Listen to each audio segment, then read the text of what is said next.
This is what I've learned in my 20 years in comedy by Adam Cayton-Holland. There are only 4 types of comedy. Airports are frustrating, 1.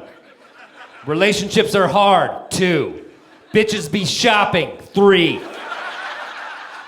And dogs versus cats, 4. If you are not doing jokes about one of these 4 subjects, you are fucking up, and you need to quit right now. Take a pottery class to scratch that creative's itch. This is stand-up comedy, Jack, and you're just taking up space. And also, call people Jack every once in a while. Know what I mean, Jack? You feel pretty cool, like an old-timey detective. You can do that one even if you're not a comic, Jack.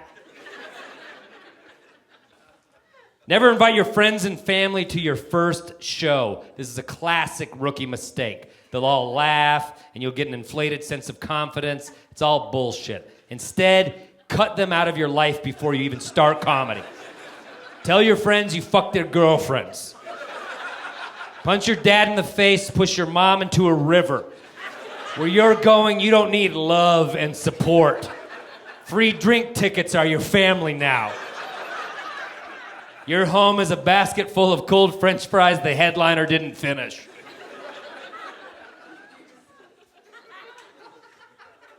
If you're worried about numbers or followers or views or clicks, chill out. It won't matter in 2 years. Take it from me, the guy who was huge on Funny or Die.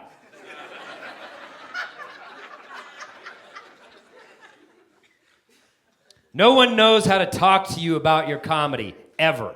And it will always sound condescending when they do. They'll ask you about your little skits. They'll wonder if you still do your bits. Or how your routine is going because they watched The Marvelous Mrs. Maisel once and now they talk like the Borscht Belt. They'll inquire about your sketches. They'll think you do improv. It's wild how wrong people get it every time. So when they ask how any of it's going, just say, "Yes, it is." Then jump into a passing Uber, even if it's not your Uber. Ask the driver to drive you a block away. Explain to them what happened. And when they learn you do stand-up, they'll go, "Stand-up? I've always wanted to do stand-up. My friends say I'm funny." At this point, hurl yourself out of the moving car. Tuck and roll so that your back sustains the brunt of the impact. And for God's sakes, cover your head. After all, that's what you use to write your little skits. Over the course of your career, on average, 6 of your friends will be canceled for toxic behavior. Of those 6, 2 will apologize, soul search, and go on to learn from their mistakes. The other 4 will headline Skankfest.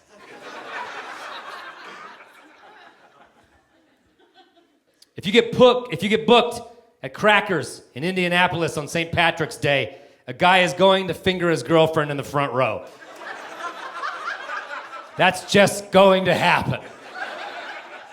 And the club is not going to do a thing about it, even though you point it out over and over and keep asking them to throw the couple out. They will not do it, no matter how much you ask them to do it. And the sooner you learn this hard truth, the fucking better. Because that couple, they'll be back the next night, and Crackers will never book you again.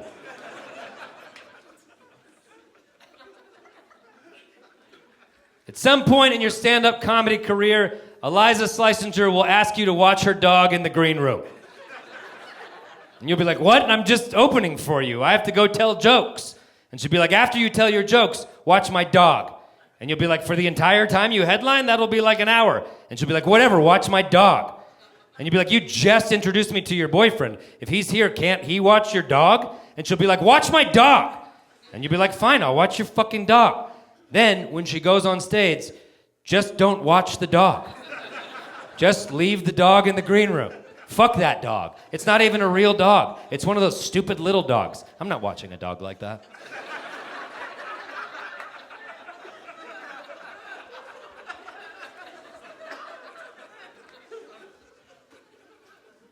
If you go on WTF with Mark Maron, don't talk shit about the network that your teacher sitcom is currently on.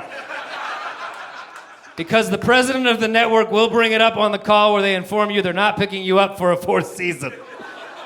Like metaphorically speaking. 20 years as a professional comic, you guys. It can mean really anything. Like I was on a TV show. I was doing late night spots. That felt like the big leagues, like I'd made it. The last few years, it feels like the league's changed a lot. There's all these new rules. And I'm like, hey, am I still even in the big leagues? And they're like, yes, of course you are. But can you guarantee you can get 2 or 3 wedges of the stadium to come out to watch you? Do you have that kind of social media following? And I'm like, I don't, but I'm a 5-tool player. I can do it all. And they're like, that's so cute. But honestly, we don't even really play baseball anymore. It's more just a home run derby where we vape and say racist things. And I'm like, I guess I can at least do the home runs, but the rest of it I don't know about. And they're like, oh my God, okay, well, we'll get back in touch. And then the next season, you're in the Dominican Republic as a hitting coach, and you're like, you know what? It's still just good to be around the game. So I guess what I'm saying is I'm grateful. I'm grateful for all of it. After 20 years, I'm making a living telling jokes, being creative. I don't go to an office. I don't have to dress business casual. I do whatever the hell I want for a living, and if that's not a win, I don't know what it is. So I want to say thank you for 20 years, everybody, and here's to another 20 more.